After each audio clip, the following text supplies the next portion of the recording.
Okay. I welcome you to this demo class. This class is organized to make you aware of the courses we are running in the Shriram IAS, and why should you particularly join the Shriram IAS in preparing for civil service examinations. You know that the Shriram IAS has a long experience in providing the qualitative guidance to the students for preparing for the civil services.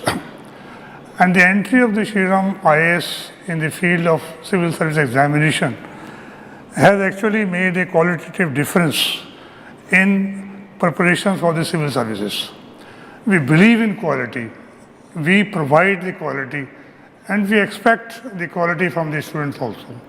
The quality is our buzzword, and we focus in all our lectures and materials and in discussions, in test series, we focus on the quality. And once the quality has become the buzzword for everyone, obviously success becomes the natural outcome of the efforts we are making through this institution. In this institution, you know that, as I said, it has made a qualitative difference in preparing for the civil services. Why it has made a difference? Because the focus in our lectures and in material is essentially on the question answers sessions, because it is not a monologue lecture that a teacher is giving a lecture to the students without permitting them to ask the questions in between. We promote the students to discuss and deliberate as and when they feel like during the lecture also. We give them the lucid answers, simple answers, so that they can understand the queries they have raised. We also provide a very qualitative material which is written in a very simple language, understandable to the students, and meaningful and relevant for the exam. We are not writing any scrap in the material. Material is to the point, written in a very effective and lucid language which can be understood by the students. And we start from the beginning. We don't believe that if you are a graduate and therefore we assume certain standard is there and we start over and above that. No. We start from the basic so that everything is crystal clear to you when you go for the exam. This is our modus operandi in running the courses here. And as I said that the Shriram sir himself is a great man. He has set up this institution. He has a very long experience in providing the coaching to the students, and he has basically understood the nerves of the exam. And when he understood the nerves of the exam, therefore he provides the points which the students note down and internalize them for the success of the exam. Therefore, we have to take the advantage of his great experience, great knowledge, and the great commitment towards the civil service examination. We follow a very simple method of teaching where focus is basically on the concept, then the performance, and then the evaluation. In every aspect, we try to do all these three things.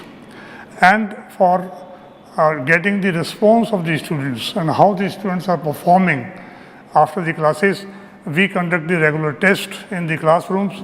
We also conduct the regular test series of various topics in the institution, and then we provide the performance of the students. And if students which are not able to perform better in a particular test, we provide the specific guidance and focus on those students and see what problem they are facing and ensure that they get a best solution from the faculty of the institute so that they can also come up in line with the other students. This is basically our modus operandi, which makes everyone to think for joining the Shri Ram IAS. Is not a institution for the financial objective. This is an institution through which we are giving services to the students to achieve their goals. And therefore, our motto is the determination, our motto is dedication, and our motto is commitment. And therefore, we are dedicated, we are committed, and we expect our students to be dedicated and committed. We make them committed, we make them dedicated towards their goal. Unless you are dedicated to your goal, it is very difficult to achieve. All of you know that the competition is very tough in this examination. Therefore, you have to be dedicated and committed to your goal. And we make your dedication and commitment a success. We make it more intensive. We take you to the nearer to the goal. And once you are very near to the goal, it is very easy to achieve. And this is our motto. With this motto, we work in the Shri Ram IAS institution and provide the qualitative guidance to the students. The courses we are running in this course, we are running many courses here, and the courses basically we have the general studies, the courses which are full-time courses, and the courses which are the crash courses. So we have courses for general studies, and general studies we have the morning batch as well as the evening batch to meet the requirement of all kinds of students who are not free in the morning. We conduct the evening classes for them. And those who are free in the morning, they can attend the morning batches 8 a.m. to 11 a.m. For when you are near to the exam, we conduct a lot of crash courses so that you can revise whatever you have read or studied so far. And therefore, the crash courses are basically a kind of revision which we conduct with the students. And during the crash courses, we also conduct the various tests and series to assess your performance and give you the further guidance if you are facing any problem somewhere in your preparations. We are also conducting a coaching for few selected the optional papers. And we have 6 optional papers for which we are giving a coaching. That is geography, history, economics, sociology, public administration, and political science and international relations. In these 6 papers, we are also providing specialized coaching in these specific areas. And I hope that you people are understood what we are trying to say, and obviously you will, while deciding your career, you will take into account the Shri Ram IAS institutions, the dedication and commitment in view before taking any final decision for joining any coaching institutions. And thank you very much in this regard. Now, I'll start a class, a brief topic, because this is a class we have organized to give you an idea of how we are conducting the courses. And today, in this very brief class, what we are trying to do is, I picked up a topic which is very relevant for everyone, and this is the economic survey. Economic survey. You know that economic survey is presented in Parliament before the budget. Economic survey is presented for 2022-23. Economic survey is presented for 22-23, and budget is presented for the 23-24. So therefore, economic survey is essentially a flagship document of the government, which provides you the overall economic situation of the country during the current year. Therefore, the economic survey highlights the policy initiatives of the government, which government has taken in the recent years, particularly in the current year, the programs and schemes of the government, which government is running for quite some time and focusing in the current year. And the most important is the survey also projects the prospect of the economy for the next year. And this is the most important part which the budget takes into account while presenting the union budget in the parliament. Budget making exercise is basically influenced and determined by the guidance given by this survey. Economic survey, as I said, is giving you the three important aspects: the policy initiatives of the government, programs and schemes of the government, and the prospects of the economy for the next year. And the first two are obviously the performance review of the government in various areas, and third, which is very important, is the prospects of the India's economy. And prospects of the India's economy is really important for budget making exercise, and which is always influences the budget which is being presented next day. As you know that economic survey is presented one day before the budget is presented in the parliament. But this is not a hard and fast rule.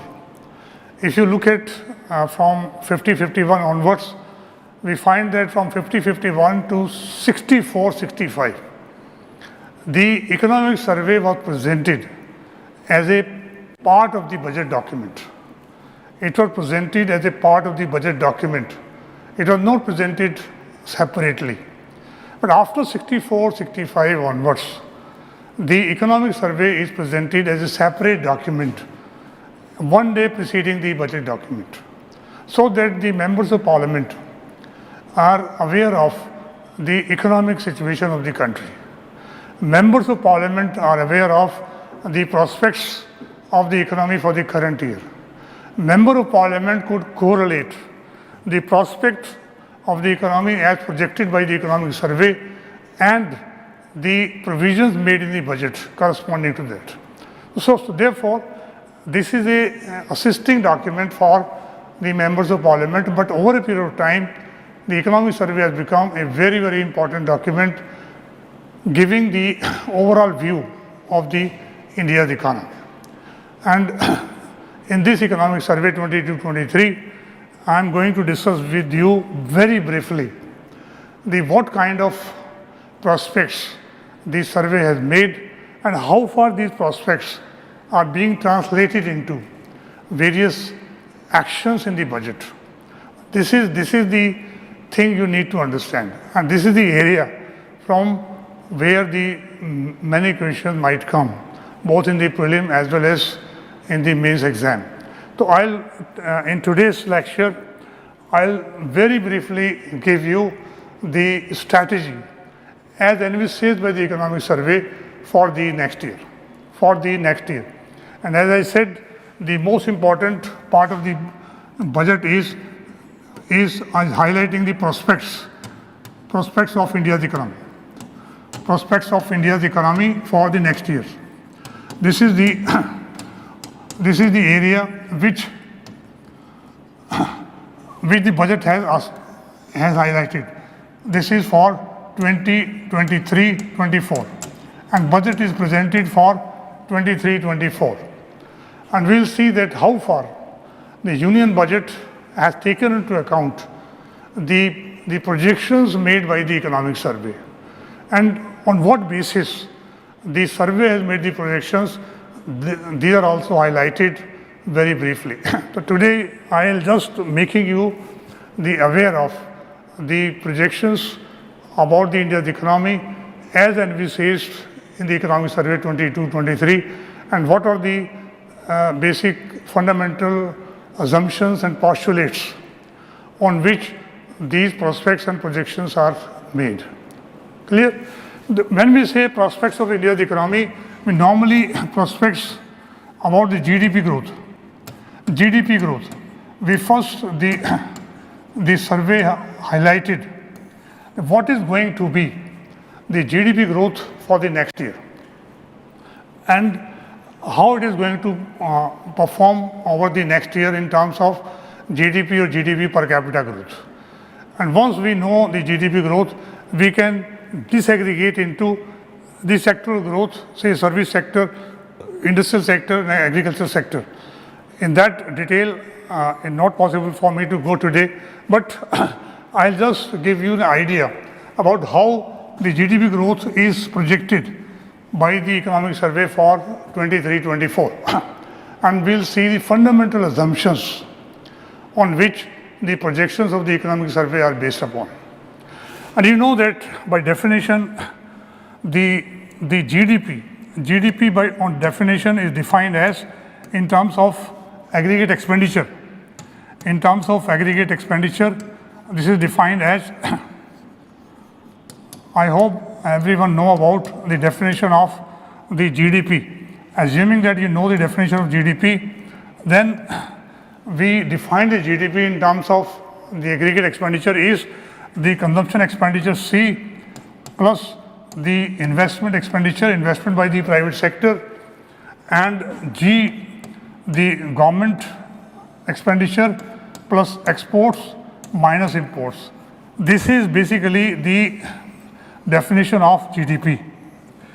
Either you measure in terms of expenditure or you measure in terms of the value of output. In equilibrium, both have to be same. In equilibrium, both have to be equal. Either you take the output or you take the expenditure, it has to be same in equilibrium.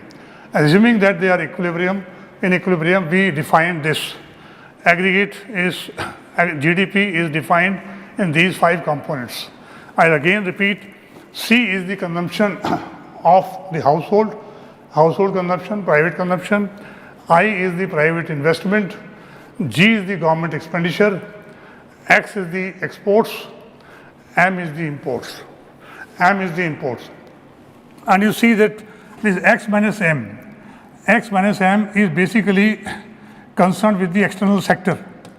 This is the external sector of the economy. External sector. Because exports and imports both are related with the international market, external sector. And C plus I plus G, this is essentially the internal sector or internal demand of the economy. Internal sector. And the summation of both will give you the GNP or GDP. GNP, gross national product or gross domestic product. We take it for the timing the same, GDP and GNP. Of course they are different, but for the timing we assume that they are same. The internal sector and the external sector, these are 2 sectors which give you the idea about the GDP. What survey has projected? Survey has projected that in 2021, the growth rate was obviously almost negative because it was a period of the pandemic, and the 6.6% minus was the rate of growth of GDP. This is GDP growth rate. This is GDP growth rate. GDP growth rate. In 21-22, it jumped to 8.7%. Obviously, it is base effect, base is very low, and therefore rate of growth seems to be very high. In 2022 and 23, that is the current year. Current year, it is projected to be 7%. 7% by the survey. And for 23-24, this is the projection. 23 and 24. This is the projection. The survey has projected 6.5%. They said that it will be somewhere the 6.1 to 6.8%, and they said that on average it should be 6.5%. Projections made by the survey for the next year is 23-24, 6.5%. Therefore, the question arises that in 22-23, the Indian economy grew at a very healthy rate of growth, 7%. Very healthy rate of growth, 7%. But in 23-24, the survey projected the lower rate of growth, that is 6.5%. That is 6.5%. And that you need to understand. That you need to understand why Economic Survey has made and lowered down the projections for 23-24. While in the current year 22-23, the survey is already is highlighting a 7% rate of growth. I'm not entering into the controversy of K-shape, W-shape, V-shape growth recovery. That is away from this today's topic, but I'll take it in some other lectures. But here the important point is that despite the fact that current year rate of growth is expected to be 7% in real terms, why next year the growth rate is projected downwards, 6.5% by Economic Survey. It means there are some positives and there are some negatives which are operating in the economy simultaneously. And that survey has highlighted very clearly in its analysis. So first you take up what are the positives the Economic Survey has highlighted, which will keep the rate of growth is quite high, 6.5%. Survey has appreciated 6.5% is a very good rate of growth, despite the fact that we are experiencing very negative international factors. The Russian-Ukraine conflict is already there. The higher inflation is already there. High rate of interest is already there. Despite all these negatives, the Indian economy is expected to grow at 6.5% next year. It means there are some certain negative factors also which may push the growth rate down. The survey has analyzed these positives and negatives simultaneously and then came to the conclusion that it is, given the international economic situation, the next year rate of growth is not likely to exceed 6.5%. And similar projections is also made by IMF, World Bank, W Economic Forum. All have made projections about the India's economy and the projections are nearly same, nearly around 6.5%. So therefore, we need to understand what are the basis for Economic Survey for expecting 7% rate of growth in the current year, and what are the basis on which the survey has projected the lower rate of growth 6.5% next year. This is the basic point I want to highlight as a part of the Economic Survey. Otherwise, Economic Survey has contained a lot of data, a lot of sectoral analysis. In that analysis, I am not entering, but I am just highlighting the development strategy highlighted in the Economic Survey. What is the development strategy the survey is highlighting for the next year? You see, what were the positives we are experiencing in the current year?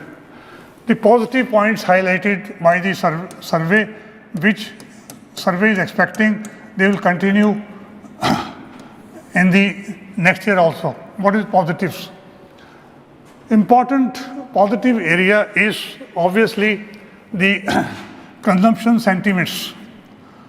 Consumption sentiments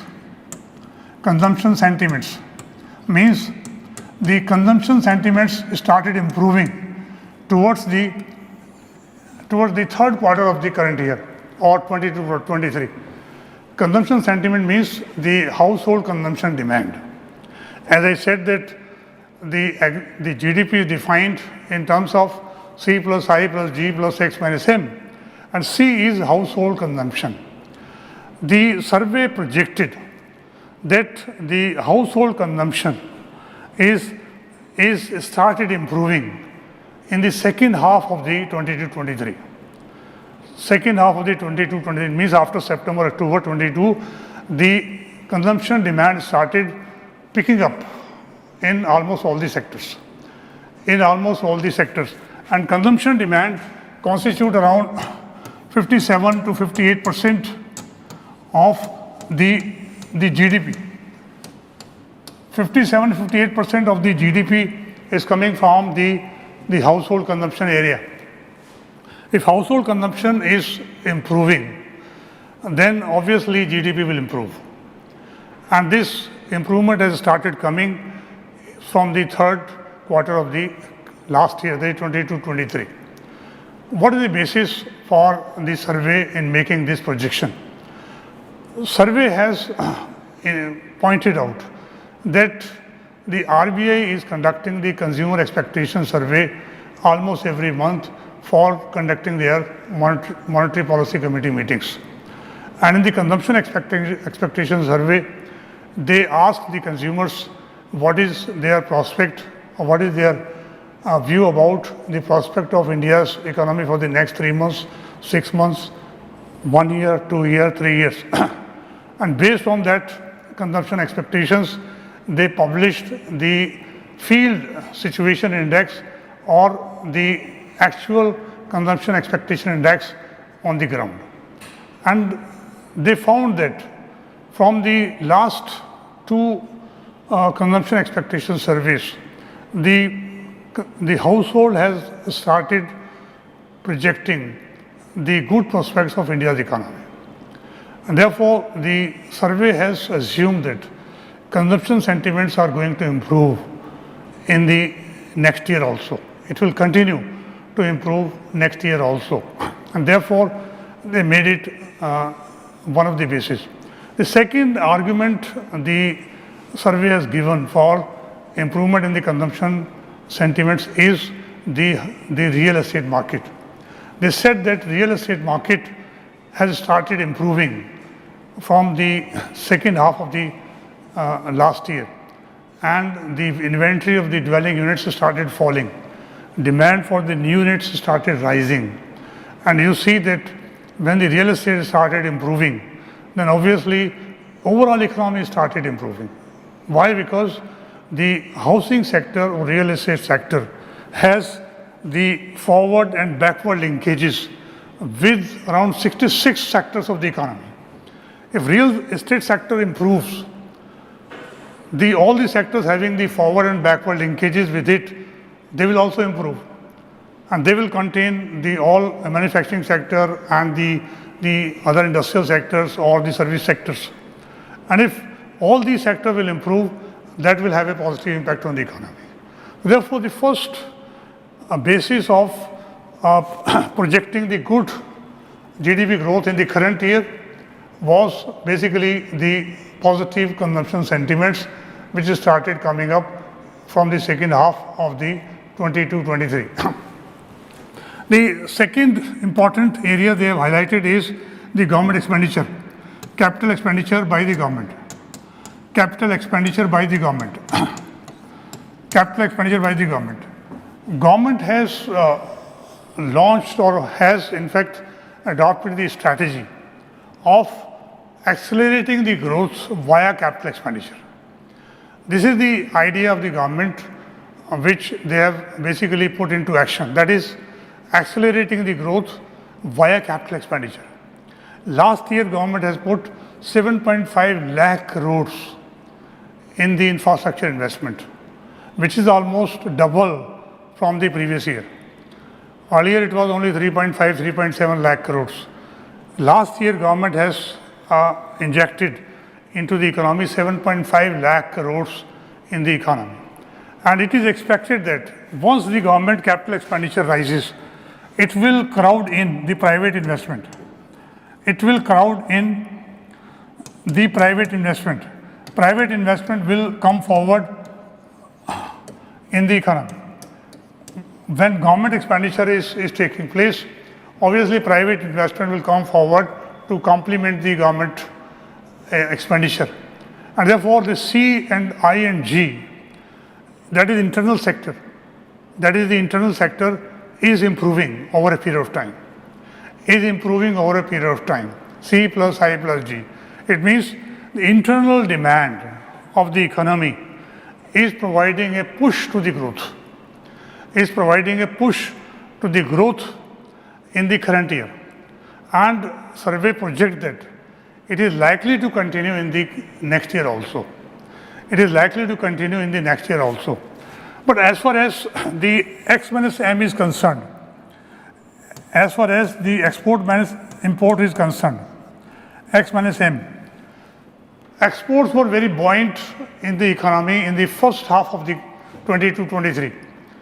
In the first half of the 22-23, exports touched around $500 billion, which is ever highest in the history of India. And therefore, why these exports have increased? Because all over the world, after the pandemic crisis was over, the supply chain disruptions also reduced, and the demand for the goods and services increased, and India also got the advantage of that, and therefore our exports have also increased. And therefore the exports have increased. In the first half, exports have increased. But at the same time, the imports have also increased. Imports have also increased. Why? Because last year, February, after the budget is presented, the Ukraine-Russian conflict was announced in February, and therefore it is continuing. The major impact of the Russian-Ukraine conflict is again disruption in the supply chains, again rise in the prices of the commodities. When the price of the commodities are rising over a period of time, particularly of the crude oil, it is going to impact the inflation situation almost in all the economies, particularly in case of India's economy, where the crude oil constitutes the major component of the imports. And therefore, the imports also started rising. Exports rose, imports rose faster than that. And therefore, the CAD kept rising. Current account deficit start rising. Current account deficit start rising. When current account deficit start rising, it means there is a pressure on the rupee to depreciate. There is a pressure on the rupee to depreciate. And if rupee depreciates, then the RBI intervenes in the market and inject the dollars in the market to stabilize the value of the rupee. And therefore, FER start falling. Foreign exchange reserves start falling.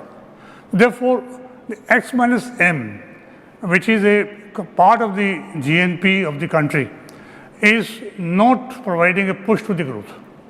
X minus M was negative, remains negative, and likely to be negative in the next year also.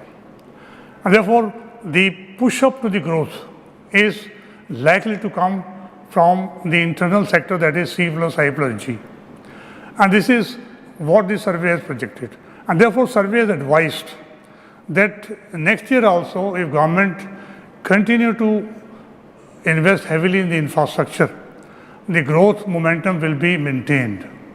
Growth momentum will be maintained. But despite the fact that the government in 23-24 has projected to invest 10 lakh crore in the infrastructure, that is around the 33% increase from 7.5 lakh crore to 10 lakh crores, the central government is likely to invest. Central government has also extended the scheme for giving the interest-free loan to state for 50 years, so that they can also make investment in the capital goods area. Government has also provided the national infrastructure pipeline, in which various projects are envisaged 1.4 lakh crore rupees. And government is monitoring the progress of all these projects under PM Gati Shakti's program. PM Gati Shakti is essentially ensuring the connectivity of the various sectors. If connectivity is improved, the logistic cost of the production is going to fall. Logistic cost today is around 13-14%, which is very disadvantageous for the India's economy. Internationally, the average is 8-9%, but we are having 13-14%. And this is mainly because of disruptions or lack of infrastructure facilities, disruptions in the connectivity and lack of infrastructure facilities. And therefore, to address these two areas, the government has announced the huge investment of 10 lakh crores. The survey has suggested to enhance the infrastructure investment next year. And the survey has also advise that national logistic policy should be implemented in a more effective way. It means the connectivity is likely to improve in the next year because of the effective implementation of the logistic policy. Therefore, the next year also the C and G and I are likely to improve. But why there is a downward fall in the projection of growth from 7% to 6.5%? It means there are some negatives are also functioning at the same time. Some negatives are also working at the same time. Negatives, most important negative is obviously inflation. Inflation. Whole international economy is experiencing the inflation. All the countries, particularly Western Europe, US, they are experiencing the high rate of inflation. We are also experiencing the inflation, domestic economy. Our inflation is only 7% it reached, and it started falling down. But in European countries, US, this is the double-digit figure. And inflation is there. What is the impact? Impact is the inflation leads to the tight monetary policy. Tight monetary policy is all over, the tight monetary policy is adopted. Particularly US Federal Reserve, followed by the other central banks, they adopted the tight monetary policy. When tight monetary policy is adopted, the rate of interest rises. Rate of interest increases in the economy. When rate of interest increases, the dollar appreciates. When dollar appreciates, then obviously the capital started flighting from India and the other developing countries toward the US, toward the US. And therefore, the US started getting the huge capital funds from the various countries. And high rate of interest, which is increases, it also impacted the domestic economy. Domestic inflation is also there, and therefore the domestic rate of interest is also rises. Domestic rate of interest also increases. This also influences the domestic investment. It also influences the domestic investment. And therefore, in the survey projects that in 23-24, the world economy is likely to grow at the rate of 2.7% per annum as compared to 3.2% in 22-23. Fall in the projected rate of growth of the global economy is actually responsible for the fall in the demand for our exports. Exports which were increased to $500 billion in the first half of 22-23, they started falling in the second half. Of course, second half, the fall in the exports is compensated by increase in the domestic demand. But export started falling. Export started falling, which has the negative impact on the aggregate demand. Therefore, the aggregate demand, which is pushed up by the internal factors, is pushed down by the external factors. And therefore, the combined effect which survey projected is that the economy is likely to grow not at the 7%, but little less than that, that is 6.5% next year. And therefore, that is possible only if the government increases its capital expenditure, and corresponding to that, consumption expenditure remains buoyant in the next year, and government should not use the tight fiscal policy along with the tight monetary policy, which will destroy the growth process. Therefore, the government in the 23-24, when budget was presented, government presented the fiscal policy which is accommodative by nature. Means government has accommodated the huge capital expenditure to sustain the rate of growth in the current year. Of course, rate of growth is slower because the international negative factors are stronger. They push down the growth rate all over the economies, including India. And Russian-Ukraine conflict, which is still continuing, the supply disruptions is already taking place, but India is able to cope up with it by entering into the rupee trade agreement with many countries. Of course, it has a positive impact, but the overall impact on the aggregate demand is likely to be is to dampen the aggregate demand by the external sources, while the internal sources is pushing up the demand. That's why in the current year, the survey projects that the rate of growth should be at 6.5% rather than 7%. Under this, the pessimistic environment, under the pessimistic global environment, the 6.5% projection of the growth rate of the India's economy is quite good. And if India maintains this rate of growth, India would become the fastest growing economy of the world in 23-24. And this is possible only because the internal strength of India's economy has become stronger and stronger over a period of time. And it is the internal demand or internal sector, internal aggregate demand, which is buoyant and which is pushing up the growth rate rather than the external demand of the economy. Clear? I think this is the strategy the survey has projected, and based on this input provided by the survey, the budget is presented next day, and budget took into account all these aspects while projecting the allocations to various sectors. And we will see when I'll discuss the budget in detail, you will find that the budget has maintained this input of the economic survey, and budget has also tried to maintain the sustainability in the growth process. As I said, that sustainable development is our primary agenda for the development. We cannot deviate from the sustainable development process, and therefore the budget has maintained a very good relationship between the positive economic growth and sustainability of the growth process in the medium to long term. And therefore, the survey has highlighted that government has to follow the ESG metrics for maintaining the high growth rate with long-term sustainability. Government has to follow ESG metrics, where E means environment, S means social, and G means governance. All these three has to be focused by the government for achieving the high growth rate with long-term sustainability.